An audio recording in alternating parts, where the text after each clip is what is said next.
கட்சிக்குள்ளே வரக்கூடிய பிரச்சனைகள், எந்த நிர்வாக அனுபவமும் இல்லாதவர்கள், அரசியல் புரிதல் இல்லாதவர்கள், கொள்கை கோட்பாடு என்றால் என்னவென்று அறியாதவர்கள், இவர்கள் தான் மக்கள். இந்த மக்களிடத்தில் வேலை செய்கிற போது இவர்களில் தான் கேடர்ஸ் எடுக்கிறோம், ஆட்களை எடுக்கிறோம், கட்சி பொறுப்பாளர்களாக மாத்திரம். இவர்கள் இருந்து தான் மாவட்ட செயலாளர், மாநில செயலாளர், ஒன்றிய செயலாளர் நியமனம் செய்யும். இவங்க நம்ம எடுத்த எடுப்பிலே ஒரு ஐஏஎஸ் ஆபீசர் அட்மினிஸ்ட்ரேஷன் பண்ற மாதிரி எதிர்பார்க்க முடியுமா? குறிப்பா நிறைய குறைகளை, குறையுடைய மாந்தரை தான் நாம் அமைப்பாக்குகிறோம்.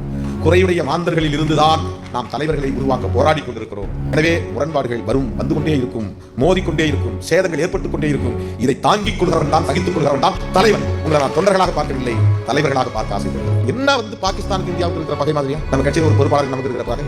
என் வீட்டில் போய் உட்காந்து பேசினா என்ன நான் பார்க்க முடியாது, பேச முடியாது. அவனை பெரிய இவனா, அவனை போய் நீ பெரிய இவனான்னு சொல்றா, நீ அவன் லெவலுக்கு இறங்குறேன்னு அர்த்தம். ஒரு ஒன்றிய செயலாளர்கிட்ட, முகாம் செயலாளரையும் நீ பெரிய பகையா கருதி அவனோட சண்டை போடுறனா, உன்னை அறியாமலேயே உன்னுடைய தகுதியையும் தரத்தையும் நீ அந்த நிலைக்கு கொண்டு போகிறாய். நீ உன்னை நீயே தாழ்த்து. யார் இறங்கி போகிறவன் தாழ்ந்ததாக வரலாறே கிடையாது. விட்டுக் கொடுக்கிறவன் தோற்று போனதாக வரலாறே இல்லை.